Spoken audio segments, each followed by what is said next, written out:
All right, I did a video a while back. I showed a little notch filter for FM. I've done other videos. I've done different filters. Here's a low pass, a band pass, different types of filters. And the question I got on this video, and maybe another one too, was that I showed a transmission plot. I showed an S21, and they said, well, is it matched for 50 ohms? And so I wanted to talk about that today. Is it matched for 50 ohms? Well, this would be the S11, this would be the S22, and certainly we can test that, but just from the transmission graph, we can get some information. So let me hook it back up on the VNA, and let's discuss that.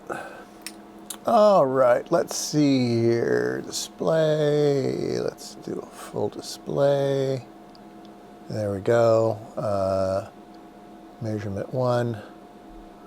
Transmission, and we'll put it in the mode here. So we're doing an S21 measurement. There's no phase information. It's just signal back from one side to the other side. And you can see that we have a notch filter here right at the, let me turn that other measurement off. This one, let's turn that off right now. And we'll just look at this one. So markers, let's turn them all off. We'll turn them back on. So this is the transmission. So it transmits everywhere. This is the 0 dB, minus 10, minus 20. That's the 0 dB line. And then this is where it attenuates. Now, if you didn't have a 50 ohm from end to end, it would reflect. Just like you hook up an antenna, and it's not matched to 50 ohms, where does the power go? Well, it gets reflected back to the transmitter. Well, that would happen the same thing here. Ignore even that we had a filter. If the system wasn't 50 ohms, out here, this is the pass band. This is where it's going through and the filter's not doing anything. If it wasn't 50 ohms, it wouldn't make it all the way through. Some of it would get reflected back, okay? And so we can just look out here with a marker, and we see we have about a 0.15 at max deviation. So that's not very much. So you can see right away, without doing an S11 measurement, that we're getting a lot of power transmitted through the system. There's not a lot of loss, which means there's not a lot of reflection. The loss is both reflection plus electrical losses. So it is two different things. But if you, in this particular case, it's both, and it's still only 0.1 dB. So you know that it's pretty good 50 ohm system, okay? And then when we get to where it's not transmitting, that's not 50 ohms, okay? So we can look at this in a couple of ways. We certainly could go to a Smith chart. So let's go ahead and do that. We will go to reflection. And you can see that we're circling around the 50 yard line there, right? And we have some bigger excursions, but let's turn on the marker. Oops, not scale. Let's turn on the marker again. And where are those big loops? Okay, those big loops are, I'm trying to find them. Oh, there's one, right? That's kind of tight. Yeah, right.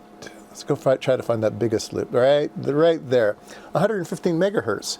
Those big loops are where the filter is cutting.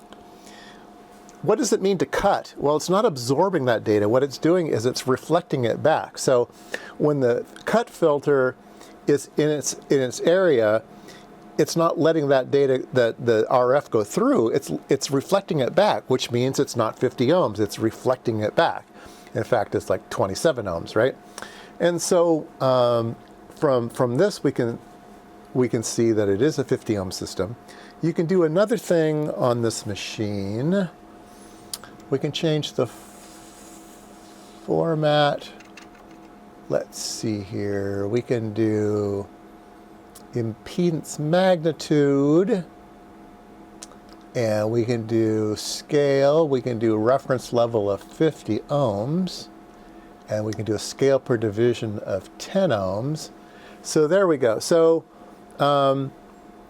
we're kind of wobbly out here, right at 50 ohms. So it's 50 plus or minus 10 ohms out in the pass band. And then here where it's in this notch, it's acting funny, right?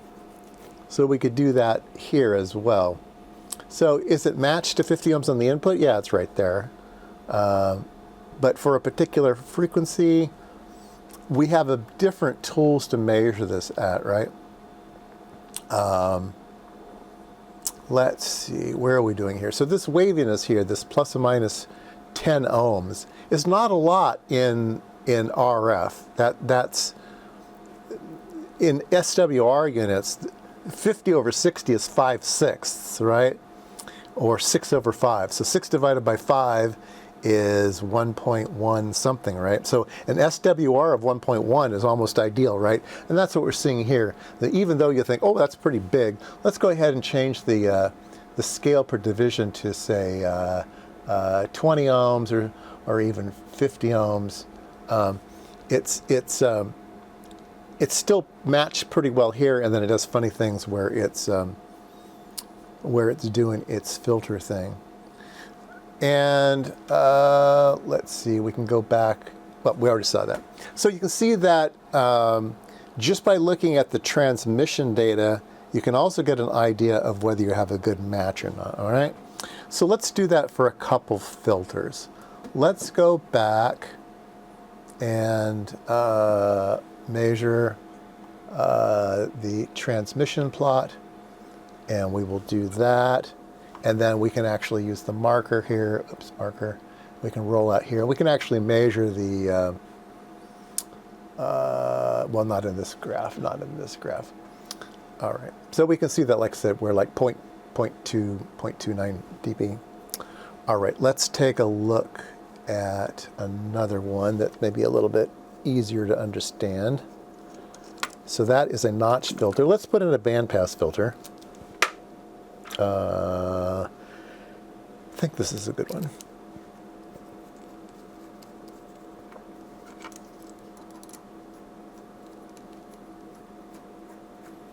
All right, so here's a bandpass filter.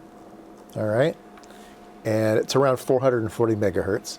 Let's turn on our marker again, and we'll come up here to the pass area, and it's minus 1 dB, okay? And so we could go back and try to plot that one. Format, amplitude, scale, 50 ohms, scale per division of 50 ohms, and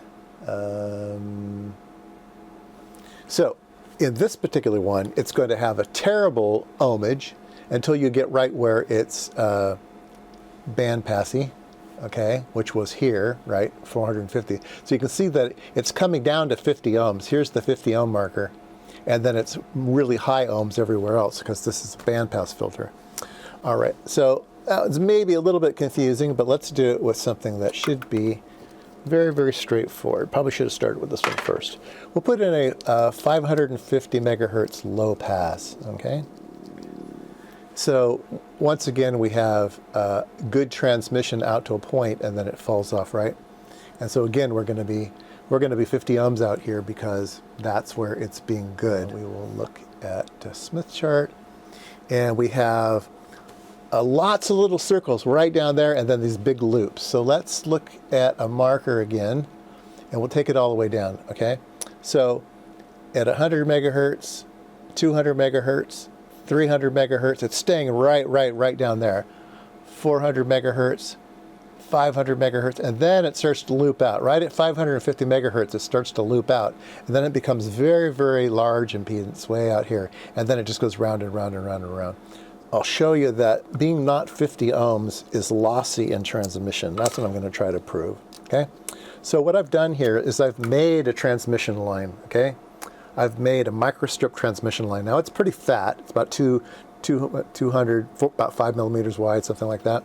It has a ground plane on the bottom, so it's a microstrip design, and it's just copper tape over a PC board, okay? And so let's hook this into our system and see how it looks. All right, and we can see that we're spiraling around 50 ohms there, so it's a pretty good match. It's not perfect, but it's a pretty good match. if we look at transmission, it's nice and straight, and we're getting 0.07 dB loss. So it's a very, very lossless system. Very, very good match. Everything looks really, really good here. Okay, we're going to be using this machine, which is a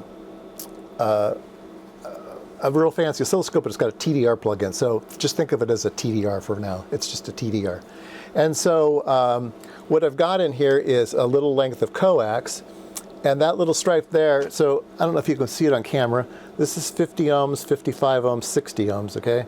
So this is this cable, and so it's hovering right around here, 50 ohms. And this is the length of the cable, okay? It's a short little cable. This is the length of the cable. I put a marker at the end of this cable. I'm going to add this to the end of the cable, all right? And as I add it to the end of the cable, now we get a second section here, okay? That is my little strip here, and then it goes wacky because it hits an open.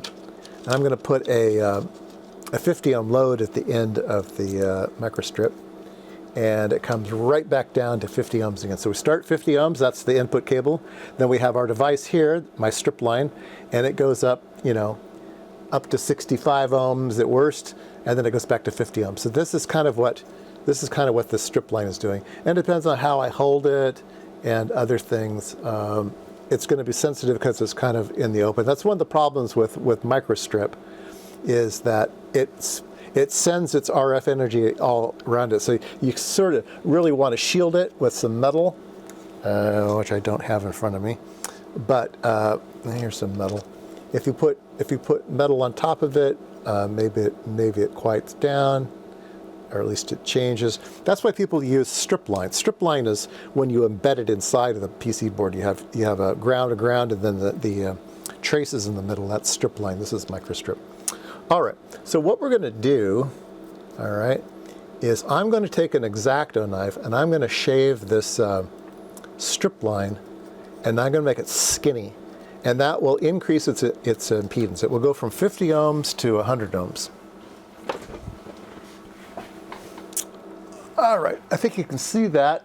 That white there is the backing paper for the glue. I didn't glue it down to the board. It still has that backing paper, so you can see it well. So you can see that our stripe is half as wide as it used to be, okay? So now when we put it into the system, it should be something like 100 ohms. That's my theory.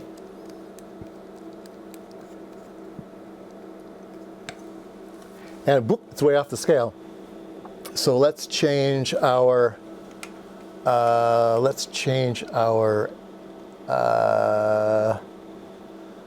scale here.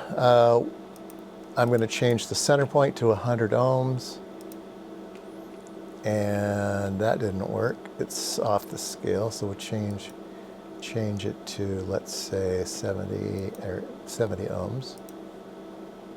70 ohms. There it is. Okay.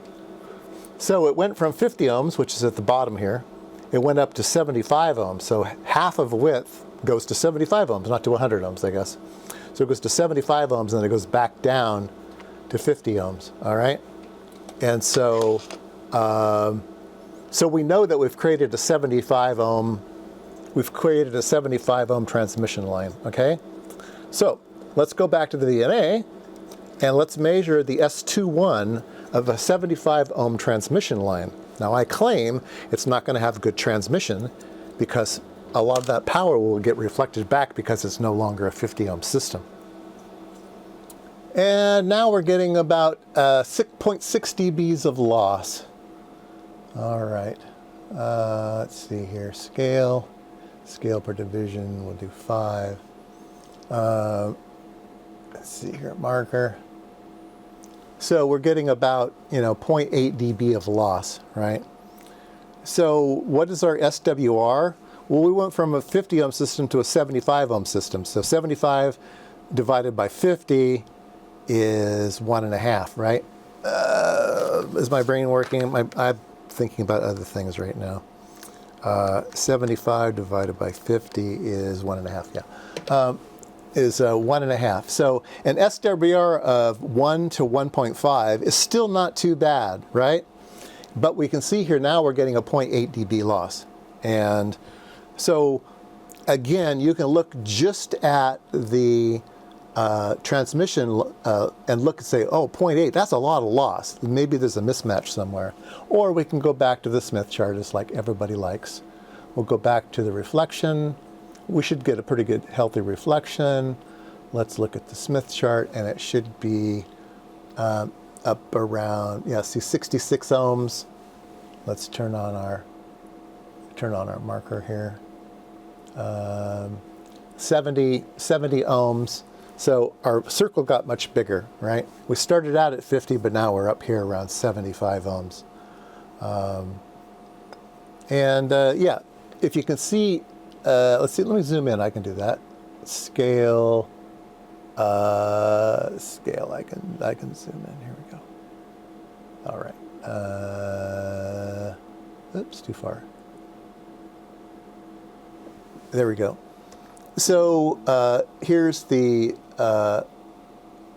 70 right here. Okay, here's 50, and then this line here is 70, and we're right out here about 75, right? So bigger circle. What are circles on a Smith chart? Lines of constant VSWR. So we're getting a loss, and it's constant with frequency. It's just going around and around and around. It's always there. And we have a mismatch. So yeah, it's good. If you're interested in filters, it's always good to measure S1, S11, S22. But you can get information just from the transmission measurement, just to get you in the ballpark. All right, I hope that wasn't too confusing, but it's interesting, fun playing with all the instruments, and interesting to look at the difference between a good transmission line and a lossy transmission line. It doesn't have to be just bad contacts. It can actually be an impedance mismatch that causes the loss because it gets reflected back.